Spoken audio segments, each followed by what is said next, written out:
संसद के नए भवन के इनॉग्रेशन पर विवाद नहीं थम रहा है। कुल 40 पार्टियों में से कांग्रेस समेत 20 विपक्षी पार्टियों ने इसके बहिष्कार का ऐलान कर दिया है। उधर बीजेपी समेत 17 पार्टियों ने सरकार के न्योते को स्वीकार कर लिया है। इस बीच नए संसद के उद्घाटन का मामला अब सुप्रीम कोर्ट जा पहुंचा है। वकील जया सुकीन ने इस मामले में याचिका दायर की है। इस याचिका में पीएम से उद्घाटन कराए जाने को असंवैधानिक बताया गया है और साथ ही राष्ट्रपति से उद्घाटन कराए जाने की मांग की है। आपको बताएं कि 28 मई को नई संसद भवन का उद्घाटन होना है।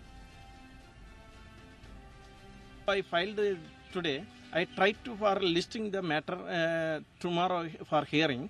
If not judicially, if the Supreme Registry could not list the matter tomorrow, I will mention the directly judges before tomorrow. The matter will hear before the inauguration of the new Parliament building.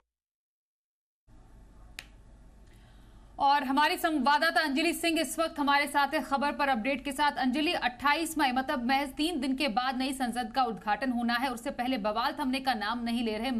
मामला तो supreme court तक जा पहुंचा है।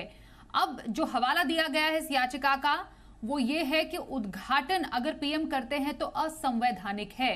क्या याचिका में लिखा गया है और क्या तर्क है इसमें?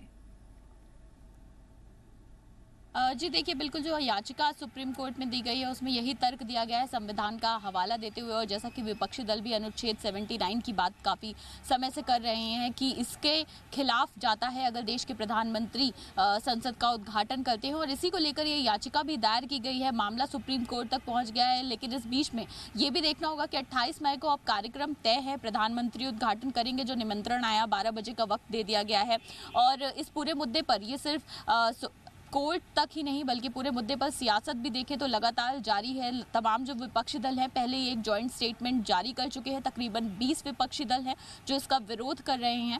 और वहीं अभी बीएसपी की जो सुप्रीमो है मायावती ने उन्होंने इनका समर्थन किया। उन्होंने निमंत्रण स्वीकार तो किया, हालांकि उन्होंने ये भी कहा कि वो पहुँच नहीं पाएंगी। अब इस पर भी देखा जा रहा है कि किस तरह से वार पलटवार हो रहा है, क्योंकि लगातार विपक्ष की ओर से हवाला दिया जा रहा था कि द्रौपदी मुर्मू जो राष्ट्रपति हैं देश की, उनसे ये इनॉग्रेशन है जो कराना चाहिए। एक दलित महिला का ये अपमान है कि आदिवासी दलित महिला, ये शब्द प्रयोग करके कहा गया कि उनका अपमान है। लेकिन मायावती ने आज अपने बयान से ये साफ किया, जो खुद एक बड़ी दलित नेता है, उनका कहना है कि इसको एक आदिवासी दलित महिला के सम्मान से जोड़कर नहीं देखना चाहिए। और अगर ये सम्मान की ही बात है तो उस वक्त उन्हें निर्विरोध चुनना चाहिए था जब उनके खिलाफ एक कैंडिडेट खड़ा किया गया।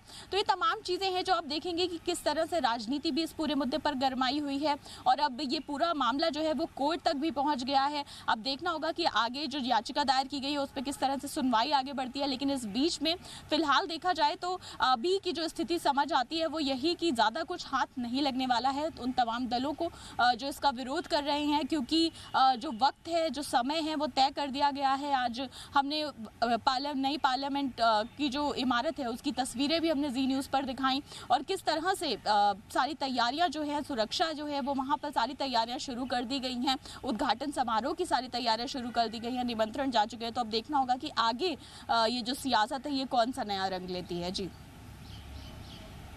बिल्कुल, तो 40 पार्टियां जिसमें कांग्रेस शामिल है, उन्होंने बहिष्कार किया है उद्घाटन का। 20 विपक्षी पार्टियां जो है बहिष्कार का, जैसा हम बता रहे थे, उन्होंने ऐलान किया है। और 17 पार्टियों ने सरकार के न्योते को स्वीकार किया है। जैसा आप बता रही हैं अंजलि कि मायावती ने स्वीकार किया है, बाकायदा ट्वीट भी किया, लेकिन वो पहुंच नहीं पाएंगी। तो आखिरकार जितनी खबरें आ रही हैं इस उद्घाटन में होगा कौन कौन?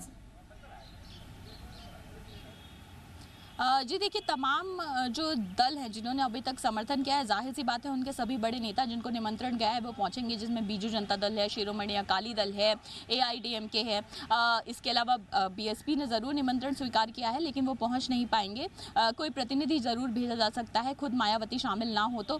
ये तमाम वो लोग हैं, तकरीबन 17 ऐसे दल हैं जो समर्थन कर रहे हैं, जिनमें ये कुछ बड़े दल हैं। हालाँकि ज़्यादा अगर आप देखें मेजॉरिटी या ज़्यादा बड़े दल तो वो अभी भी विरोध में ही खड़े हैं। हैं और विपक्ष की एक, इसको आप इस नजरिए से भी देख सकते हैं कि विपक्ष की एक कोशिश भी है एकजुटता दिखाने की कि इस एक मुद्दे को पकड़ा जाए और अपनी बात जो है वो एकजुट होकर आगे रखी जाए, क्योंकि 2024 का चुनाव भी नज़दीक है और इससे पहले भी कई ऐसे मौके आए हैं हाल फिलहाल में जब हमने देखा है कि विपक्षी कई मुद्दों पर एक साथ जुटने की कोशिश करते हुए दिखाई दिए हैं।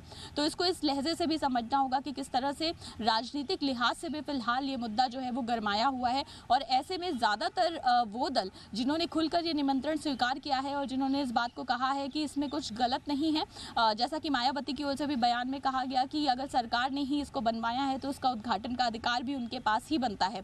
तो वो तमाम दल, उनके बड़े नेता जिनको निमंत्रण गए हैं, वो तमाम दल इसमें शामिल होंगे। तकरीबन 17 ऐसे दल हैं और इसके अलावा जिन्होंने विरोध किया है, अब देखना होगा कि क्या पहले जैसे कई बार विपक्ष की कई दल बाद में अंत में आकर टूट दिखाई देती है कुछ कुछ मुद्दों को लेकर, क्या इन 20 दलों में ऐसी कोई टूट दिखाई देती है। लेकिन अभी की स्थिति की बात करें तो साफ तौर पर यह कहा गया है कि जिन लोगों ने जॉइंट स्टेटमेंट जिन दलों ने जारी किया था वो मई को नए संसद भवन का उद्घाटन होना है। जैसा अंजलि आपने बताया 17 पार्टियों ने तो सरकार के न्योते को स्वीकार कर लिया है, लेकिन 20 विपक्षी पार्टियां जिसमें कांग्रेस शामिल है, बड़े बड़े विपक्षी दल हैं जिन्होंने बहिष्कार करने का ऐलान किया है। मामला अभी फिलहाल याचिका के तौर पर सुप्रीम कोर्ट भी पहुंचा है।